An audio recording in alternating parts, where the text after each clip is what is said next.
एक बार एक किसान भगवान से बहुत नाराज हो गया क्योंकि हर बार उसकी फसल किसी न किसी कारण से खराब हो जाती थी। कभी बाढ़ आ जाती, कभी सूखा पड़ जाता, कभी धूप तेज हो जाती, तो कभी ओले पड़ जाते।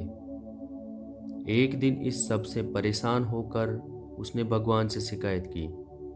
प्रभु, मैंने सुना है आप सर्वज्ञ हैं, सब कुछ जानते हैं, लेकिन मुझे लगता है खेतीबाड़ी के बारे में आपकी नॉलेज थोड़ी कम है। इसके बारे में आपको ज़्यादा जानकारी नहीं है। जब भी मैं कोई फसल उगाता हूँ तो किसी न किसी कारणवश फसल खराब हो जाती है। कभी आप बरसात ज़्यादा करवा देते हो, तो कभी धूप को इतना तेज कर देते हो कि मेरी फसल ही जल जाती है।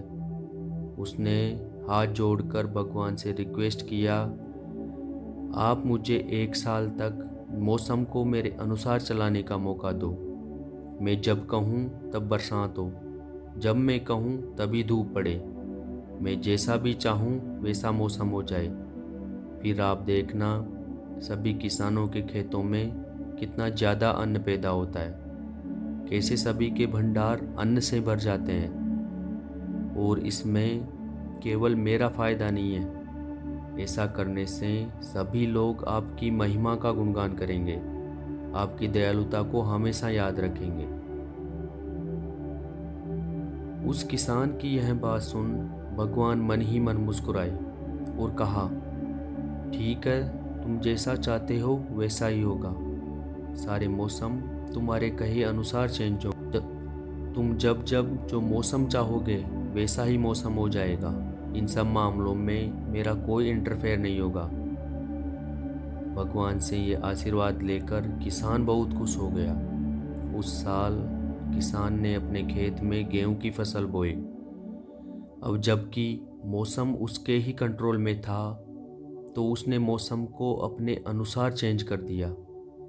जब उसे धूप की ज़रूरत होती वह धूप निकाल देता, जब पानी चाहिए होता तो बरसात करवा देता।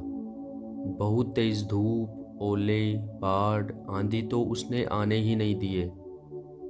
धीरे धीरे समय गुजरता है। समय के साथ फसल बढ़ने लगती है और इस बढ़ती हुई फसल को देखकर किसान की खुशी तो सातवें आसमान पर थी। उसने आज से पहले कभी इतनी अच्छी फसल नहीं देखी थी। मौसम को अपनी ज़रूरत के अनुसार कंट्रोल करने से किसान को इस बार की फसल से बहुत ज़्यादा फ़ायदा होने वाला था।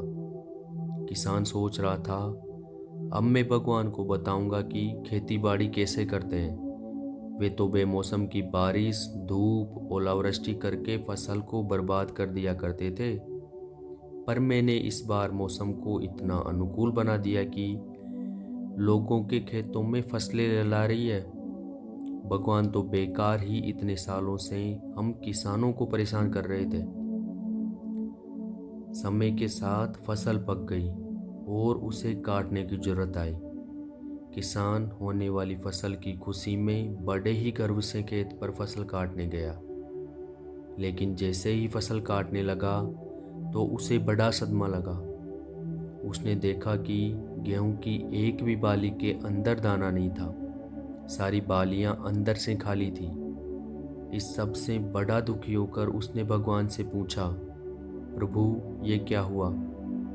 इतना अनुकूल मौसम रखने के बाद तो ये सारी बालियां गेहूं से भर जानी चाहिए थी, लेकिन इनमें तो गेहूं का एक भी दाना नहीं है। तब भगवान उसे समझाते हुए बोले, ये सब तो होना ही था।